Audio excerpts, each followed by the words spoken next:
The events in this video are fictional as the characters portrayed within. Any similarities to anyone living or dead are merely coincidental and have been created at random by XCOM's name generator. Seriously. Welcome back one and all to XCOM EW Long War II and Part 7 Red Scepter, and this time recorded live in front of a living room audience.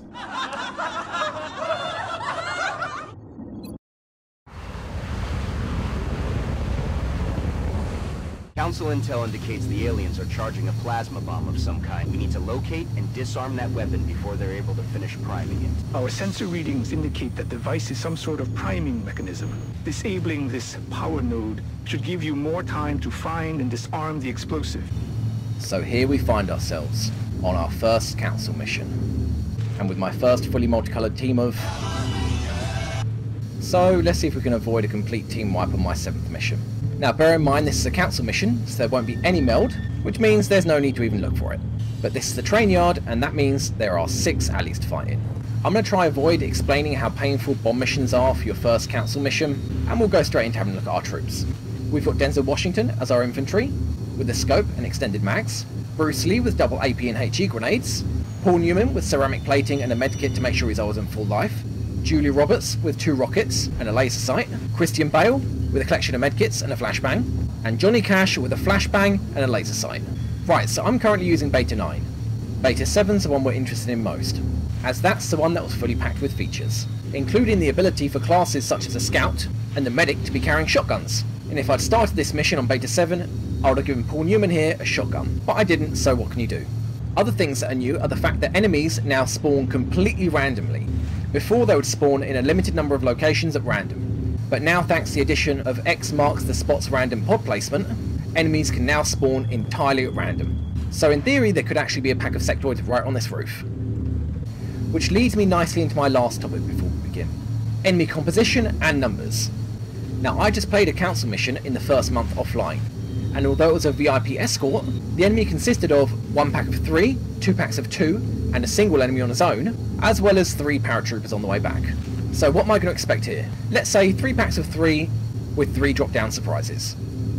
So who exactly can we expect to meet here? Of course we have the usual, sectoids and drones, with their regular and leader counterparts, and of course we have our new special guests, again with their regular and leader counterparts.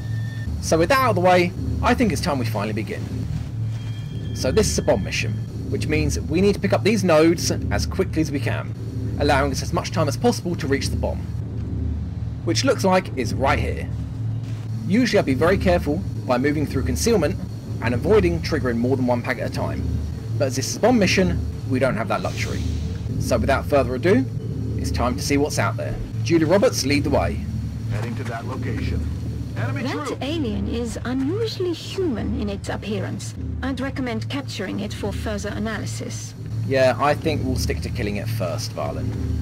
So here we have our run-of-the-mill Thin Man, coming as fully packed with abilities as he did in vanilla, with his drastically increased accuracy, damage, movement range, the ability to jump vertically any height onto high ledges, and of course his unique characteristic, the Poison Spit, which in this case is now acid, since Beta 7.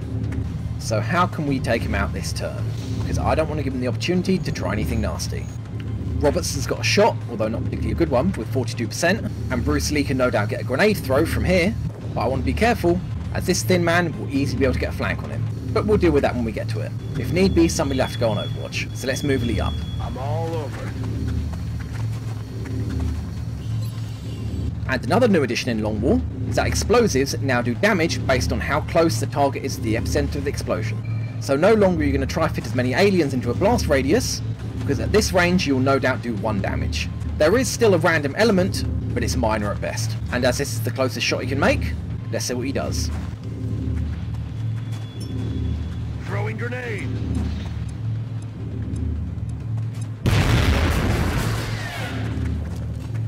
Right, 4 damage. So now we just need 1 hit. Let's see if our medic Christian Bale will get a shot. Heading to that location. Unfortunately not.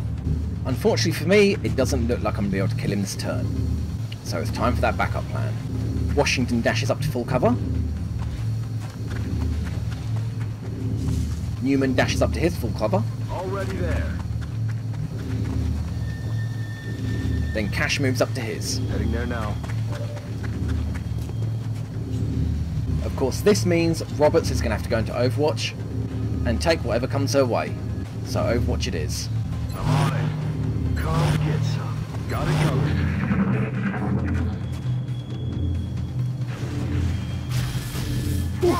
That must have been about a 50-50 shot. On 1 health, that guarantees we can kill him this turn, as if need be and all else fails, Lee can just use another grenade. So let's move Washington up. And unfortunately, doesn't even have a shot.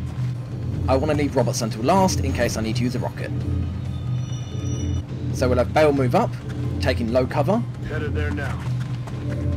That's one of the power nodes we detected. Disabling it will slow the charging process of the alien weapon. Yeah, thanks, Shen. Let's extend the fuse of that bomb. And take a 43% shot. It seems you've bought yourself some time, but you still have to kill. You know. Nice kill. Great, so we didn't have to use Cash's run and gun, another grenade, or a rocket. So let's carry on our merry way, with Lee joining Washington, Cash dashing up to join him, Moving to designated position. and Newman dashing up between Lee and Washington. Stepping off. I don't want to push my luck any further, so we'll Overwatch. Eyes on the prize. As our Grenadier's the one with the most offensive capabilities, throwing grenades over cover, we'll have him take the next point, thus allowing him to still be useful if I trigger anyone by being able to throw grenades over his concealment. Got it. And one more turn to get to the bomb. Good work. Thank you, Shen. Next, I want to get Washington to a good position to fire, and this full cover will do that job, even if it does mean he could get flanked to the north. Again, we'll deal with it when we get to it. So Washington moves back a little. And still no contacts. That's fine by me. Bale makes his move to the next bomb power node, I'm on it, Commander. allowing Roberts the possibility of now moving to an indestructible full cover. I'm on the move. And not having triggered any enemies means that next turn Roberts will have a good shot of firing rockets down these lanes. But this is a bomb mission, which means we need to keep moving. So Cash keeps running, Aye, aye. and Newman I'm moves up a rolling. little. Now what you may not have noticed was startling those birds means that any nearby enemies on patrol may come to investigate, which is going to be handy for me if we catch them with an Overwatch. So let's see what comes our way. And still nothing yet, so Bale has to move up to the next point. I'm on the move. And there's our target. Lee can reach this power node. I'm pretty damn sure that in doing so, he's going to trigger a bunch of enemies. He still will have the possibility of moving back, but I prefer not to have to resort to that. But I can't see that many other options, and this being a bomb mission, I'm going to have to throw caution to the wind. Solid copy. Wow. Really? Where the hell are they all? Okay, let's keep moving then. Cash, have a peek around the corner. Right. Oh, right, I forgot. Lee, deactivate it. Newman, move up. Headed there now. And I think 2 power nodes in 1 turn will do. So everyone going to Overwatch. I can tell by the time it takes for the alien turn to end that there are aliens on the map. I'm just incredibly surprised we haven't run into any more yet. Let's have a look with Bale. Okay. Unbelievably nothing. And Newman? I'm on it, Commander. Contact. Here we go. That's about time, guys. So, 3 sectoids and one of them's a leader. Before we do anything else, let's get that bomb node. Well, considering what panic can do to a squad, and how a single soldier panicking can lead to an entire squad crying like a bunch of babies, I want to move Bale out of sight to make sure he doesn't get panicked, from either mind fray, side panic, or even just being hit. I'm on the move. And next Roberts moves back behind these boxes into full cover, Headed there now. and although she can't step out to the left to fire, it should at least protect her from any kind of retaliation. Now, I don't want Lee to go into Overwatch, considering he's got such bad aim, so I'm going to have him move up, pick up this power node, Moving out. and then dashing back. That's another power node down. Next we move Washington into Robert's soul to full cover. We run Cash back into concealment next to Lee. Hauling ass. Eyes on target. Oh crap. So 2 more little guys. And have Newman dash back as well. On my way. So that Washington and Roberts can go into Overwatch. I'm on it.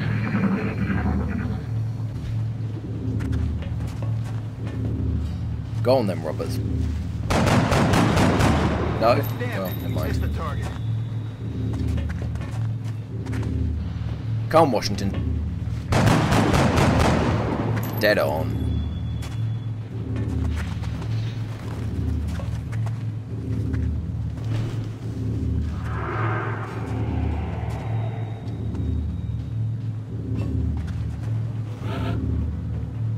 So 1 sectoid moved in a failed attempt at mine fray, which means 4 other potential overwatches. That's going to make things difficult to advance. And unfortunately, because I was short on inventory space, no one's got a battle scanner. But look what I've found. Since Beta 7, they've re-implemented the ability for sectoids to mine merge each other.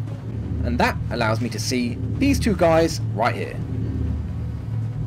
Unfortunately, the other 2 aren't so stupid. Well, at least that means there can only be a maximum of 3 overwatches. First, let's see what Washington can do with 2 43% shots.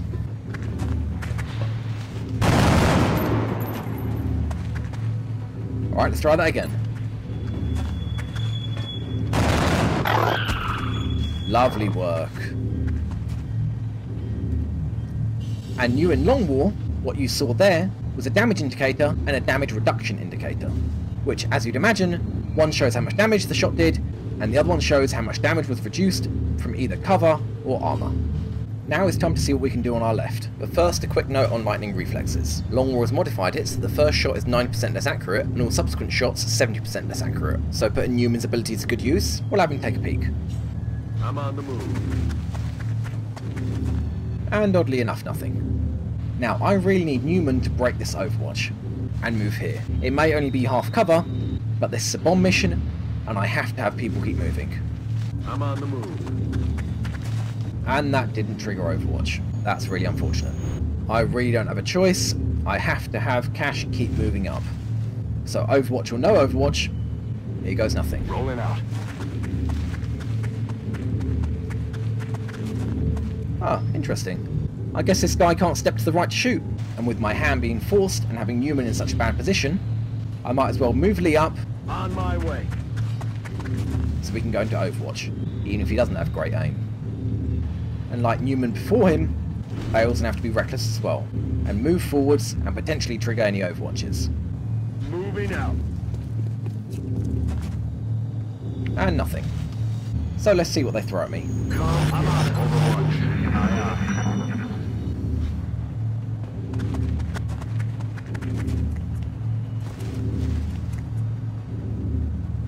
Taking fire over here. Whew. Come on, Bale. Oh, shot wide.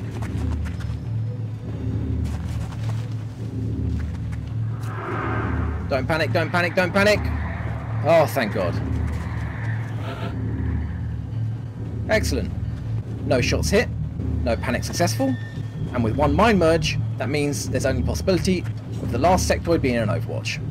So let's start Washington. He only has 1 target, and he's going to have to reload anyway. So 43%, here we go. Wow, impressive. Alright, Washington, reload. Now, I know Cash can run and gun here. Get a flank on this sectoid. And even if Cash doesn't kill him, Lee can move up here and finish him off with a grenade, leaving Newman to go into Overwatch against this sectoid and pin him in position. Because in Long War, killing a mine merging sectoid no longer kills the mine mergee. They'll only take in damage, double the health bonus that they received. So if this guy received 1 health from the mine merge, then he'll receive 2 health in damage, leaving him on 3 after the additional health has been removed. And ignoring the fact there may be a sectoid in Overwatch, let's see what Cash can see before we run and gun. Moving out. Looks like you found the bomb. Get over there and deactivate it. We have a new objective. Yeah, I know, Shen. I know where it was. Cash can't move into the position behind cover, which now means if he's going to run and gun, he'll have to be here. but if he fails, that will leave him open to a flank. Well, after a bit of consideration, and the fact that Cash can't move here anymore, I don't want to risk putting Cash anywhere besides here. He still have a shot, although granted not a great one, but this sectoid won't be able to get a flank on him. So let's go with that. Hunt him down. That's affirmative.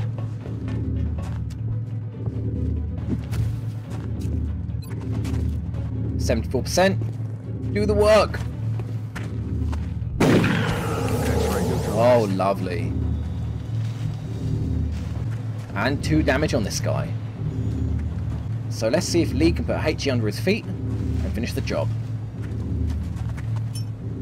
Catch.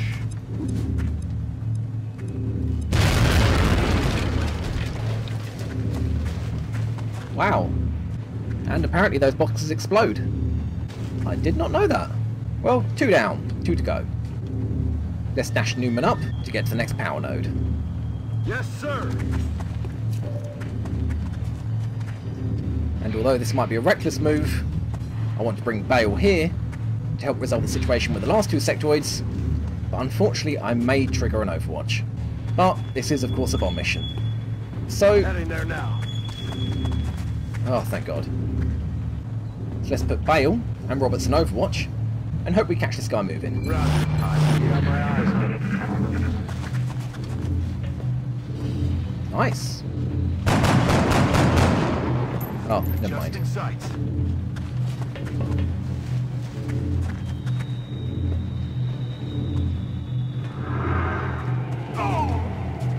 Oh, it had to happen. Never mind, Roberts. Now, where is that last sectoid? I can have Bale get a very easy flank on that sectoid by moving here, because unfortunately, he can't stand here and step out to shoot, which seems a bit stupid. But we work with what we got. But moving here means that we're going to trigger any overwatch from the last sectoid. Washington could take a couple more shots, or leave that as a last resort. As we all know, the safest way for Overwatch to be dealt with is going to be with Newman. Aye, aye, Commander. And he still can't see anything. Well, as a dash offers more defense than a standard move does, let's have Lee dash up and see if he can spot that last sectoid. Moving out. And still nothing. Alright then, let's move Newman up close to the bomb. Okay. Enemy in sight. Okay. I had a sneaky feeling there were 2 left. And that means Washington's going to have to take his shots. Oh, nicely done. Cash can switch to his pistol, because God knows a shotgun Overwatch won't do anything at this range. And the rest are going to Overwatch. Come get some. Come get some.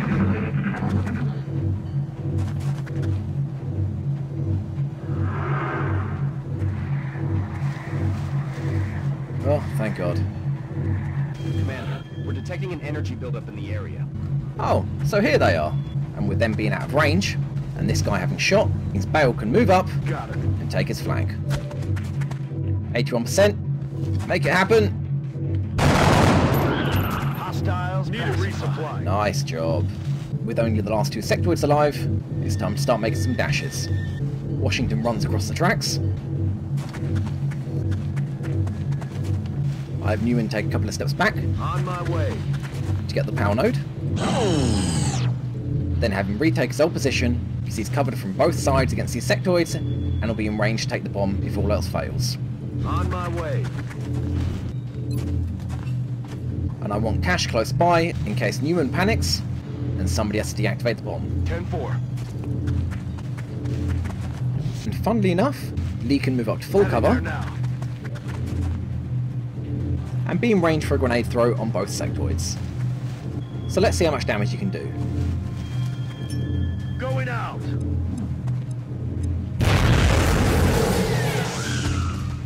Wow, just like that. And with that, that should be all our contacts down, so we can start moving forwards. On the move.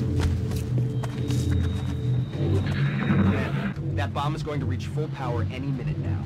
Yes, okay, Bradley, we're taking care of the problem. Washington takes the first power node, then reloads. Lee takes the next one, I'm on it, Commander.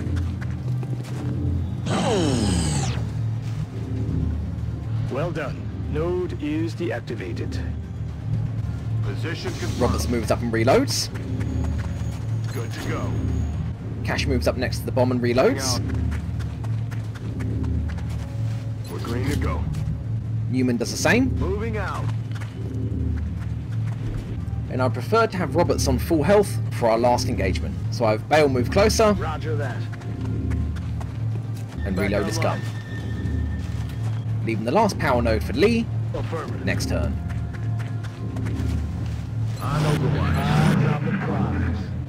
Well, that was an accident. Because there were no active enemies on the map, the enemy's turn was only a fraction of a second. And I might have accidentally pressed Overwatch on Lee again. Luckily, we've got 2 turns, and we've got 2 guys standing next to the bomb. I'll have Cash dash over to the last power node, Solid copy, Commander. while Roberts makes his way closer to the bomb, Heading to that location. and Bell moves next Got to it him, covered. and then heals him. Man up and get back out there. So we have to prepare for what will probably be 3 thin men. And I'll likely take cover in these positions here, here, here, here, here and here, which will provide full cover to any enemies that will appear south. Of course, any enemies dropping to the east, I'm going to have to improvise. And the same goes for any rooftop thin men. So let's start getting people into position. Moving out. Aye, aye, Commander. Roger. I've got my eyes on it. Detecting an energy buildup. That bomb is going to reach full power. Affirmative. Let's do this. Moving to designated coordinates. Running. Eyes peeled, Commander. I'm on it. Command, that bomb is going to reach full power any minute now. So, here we go. Now you just need to eliminate any remaining hostiles. You've got a wave of X-rays closing on your location. Newman can move back. And our medic Bale drew the short straw, because he's going to have to make a dash. Which means he won't be in Overwatch when the thin men drop. Stepping off. So, time for Overwatch. Got it covered. Scanning.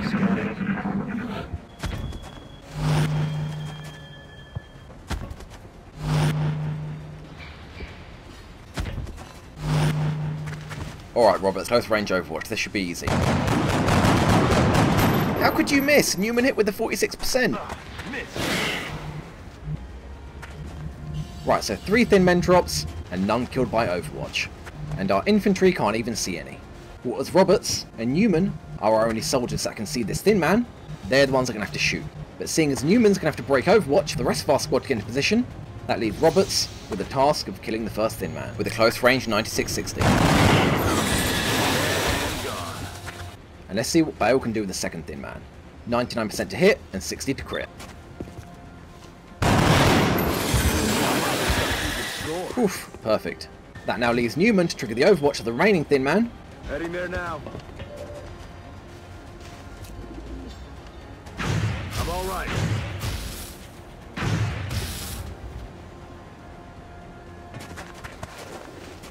And as he was the one that risked his life, I'll let him take the first shot. 66-60. You know what, Newman? Enemy is still alive. Don't even worry about it. We've still got Lee, Washington, and Cash. So let's run and gun Cash. Set him up, knock him down. Yes, sir.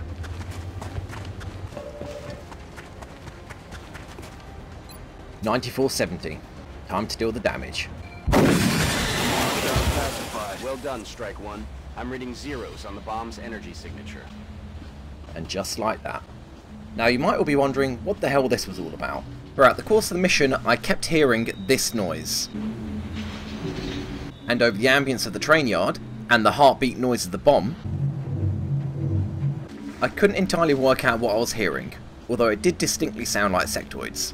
And by sheer chance, on this mission complete screen, I heard it again. So it's something to bear in mind the next time you're on this map. Other than that, there was of course Lee's AP grenade that's worth mentioning. Going out. By blind luck, the grenade damage rolled high, dealing a massive 6 damage to the closest sectoid that was the mine merger, and another hefty 4 damage to the mine mergee. And as the first sectoid died, the feedback from the mine merge caused another 2 damage to the second sectoid. For a colossal total of 12 damage. So nearly Perfect. Nice work team, no fatal mistakes. Let's get back to base. An exemplary performance. Excellent. Roberts, Washington and Bale have got promotions, so let's see what they are. First, Roberts, with covering fire, rapid reactions and heat warheads. Now, although Rocketeers usually have good aim, they carry rockets, which reduces their aim, which means covering fire and rapid reactions aren't exactly going to be the most effective for them, as covering fire allows overwatch on targets that shoot, not just move, and even worse, rapid reactions allows a second overwatch, assuming the first overwatch hit. But heat warheads is where it's at. They'll drastically increase the damage of all rockets and grenades done to robots, so that's what it's going to be. Next we got Washington, who's got covering fire, executioner and steadfast. Now, although soldiers not panicking is great, I would really prefer not to pick it as a perk. And not to mention, steadfast doesn't actually stop Washington from panicking from things that happen to himself, as it only affects chain panic, essentially panicking from what happens to allies. Although I've heard steadfast does actually stop chain panic entirely. Still, I wouldn't pick it for an infantry. Execution is great, plus 10 aim and plus 10 critical hit chance on any enemy below 50% health, but with all the perks with an infantry lower down the tree, I'm going to go for covering fire, as it really works well with all the other Overwatch perks that the infantry can get. So covering fire it is. And lastly, Christian Bale. Again with our third possible covering fire, and our second possible steadfast. But I really want our medics to be utility troops, so it's got to be smoke grenades. And we get a few corpses and a bit of loot, as we only killed 2 sectoids using explosives. As long as the trains keep running and people's lives aren't interrupted, we can keep hysteria at a minimum. Excellent job, Commander. Well, thank you very much, Council. And thank you even more for your $253. Remember, we will be watching. I know, you're always watching, you dirty pervs. Right, so the first new addition from Long War. Yep, that's right, the soldier roster shows all of the raw stats of your troops. So no more sifting through one soldier at a time trying to see who's got the best aim and the best mobility. And at a glance you'll be able to see who shouldn't be allowed a gun at all. Like, for example, Joe Perry. And it looks like that council mission's finally given me enough to build a thermal generator. And lucky for me, because I won't be able to build any other facilities without it. And while we're here, let's get a couple more scopes, because they're so powerful.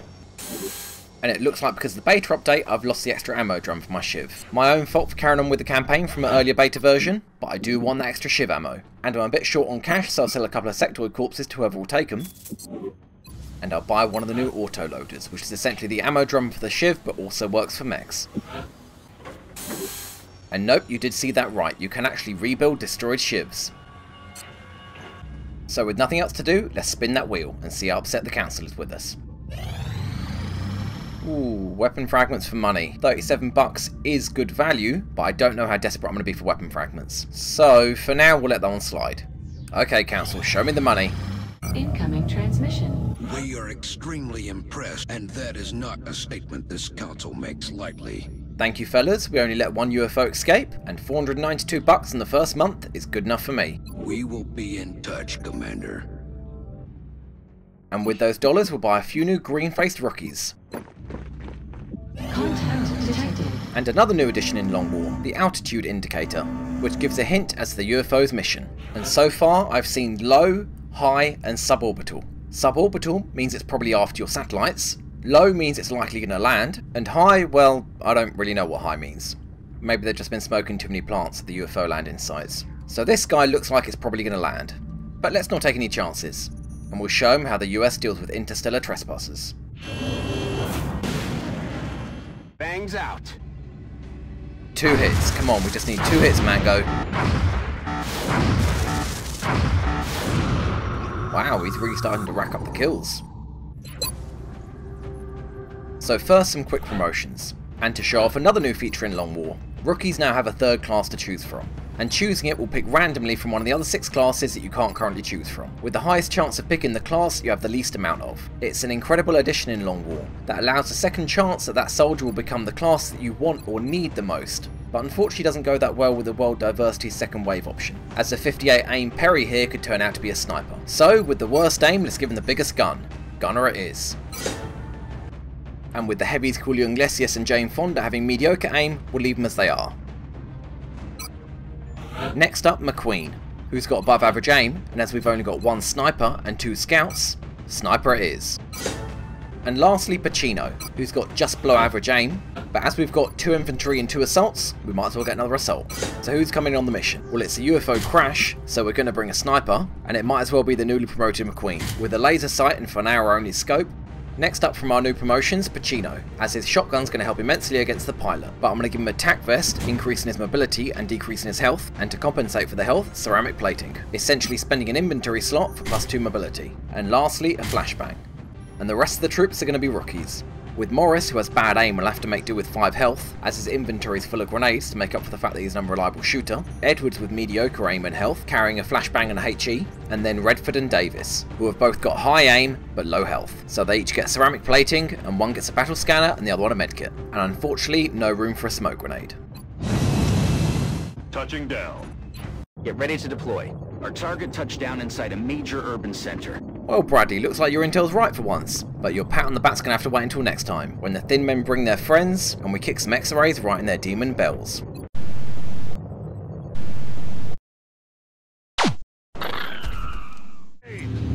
What was that noise? Hey, who's out there? Well done, Strike One. Yeah, top-notch intel like usual, Bradley. My god, there's still one out there.